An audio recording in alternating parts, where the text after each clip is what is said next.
My name's Rebecca. I'm a psychotherapist with Welldoing, and I wanted to create a video about mental health and therapy in 2020. One of the most beneficial things I have noticed that has came out from 2020 is that there is far more emphasis on people's mental health. It's been talked about in the media, it's been talked about with the government through policies, through more funding. And I think that's something that has been very helpful because the pandemic has shined a light on how important it is to maintain your mental health and to keep yourself healthy. Because I think when something like this happens, it can so easily get on top of us. And I think that is what has been happening to a lot of people. And because it's so dominant just now, people are responding. And one of the positive ways that they're responding is that they're really recognising that their mental health is struggling, and that they're choosing to do things that are going to take care of themselves, whether that's, practicing self-care or going to therapy. So for me, that is the one thing that I've noticed in 2020, that it has really shone a light on how important your mental health is. In terms of the clients that I'm seeing, I'm not seeing really many different client groups than I was before. But something that I have noticed is that there are a lot more vacancies for counsellors within schools and high schools.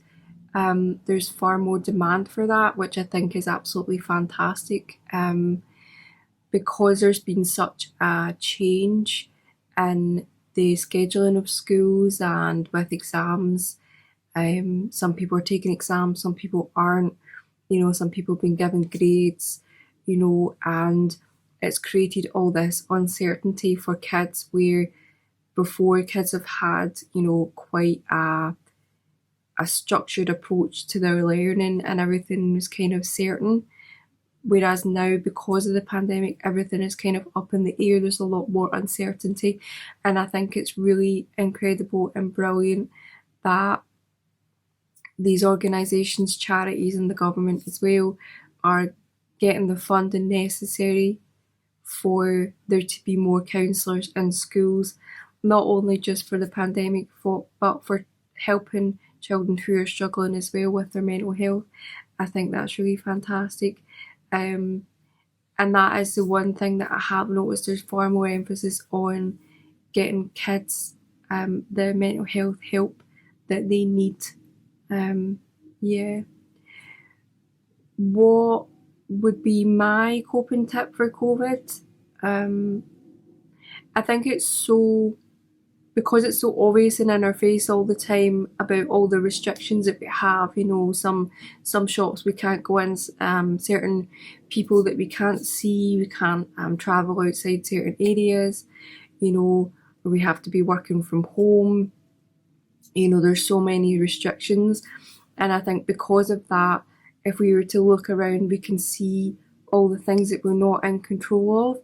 And my tip for COVID would really be to try and focus on the things that you can control, because there are so many things you can control.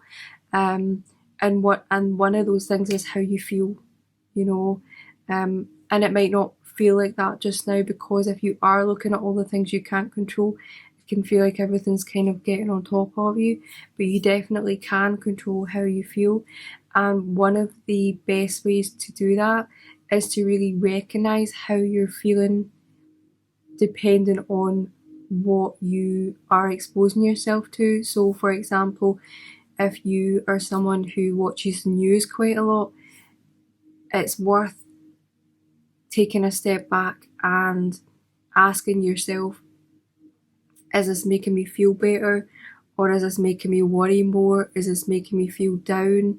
Do I really need this information right now? Am I just watching the same thing? Because sometimes that can feed into our anxieties if we're constantly being exposed to things that are negative. or maybe anxiety provoking, that is messing with our own moods, and we don't have to expose ourselves to that. I think another tip that I have is that if you feel as if you're starting to struggle with your mental health and how you're feeling, one of the tips I would say is to get yourself into counselling, because the sooner that you get yourself into counselling when you start struggling, the easier it's going to be to sort of really deconstruct why that is and get yourself back on track, rather than maybe suffering in silence and not letting anybody know how you're feeling. That can make your mood dip and dip and dip, and you can start feeling worse and worse. And the sooner that you can recognise that you may be struggling with your mental health, the sooner that you can get something done about it and that you can get the help that you need.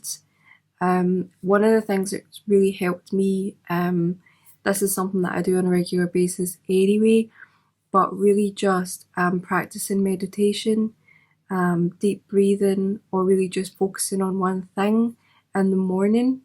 It gives me a greater sense of clarity. Also, after I meditated, I also have a gratitude log. So what I do is that I actively focus on all the positive things in my life. I actively focus on all the things that are going good, all the things that I can control, all the things that make me happy. And it really just primes my brain to feel good, and I take that out into the world and I see the best of what I can see. And particularly in this pandemic, it has helped because we are up against a lot of negativity just now.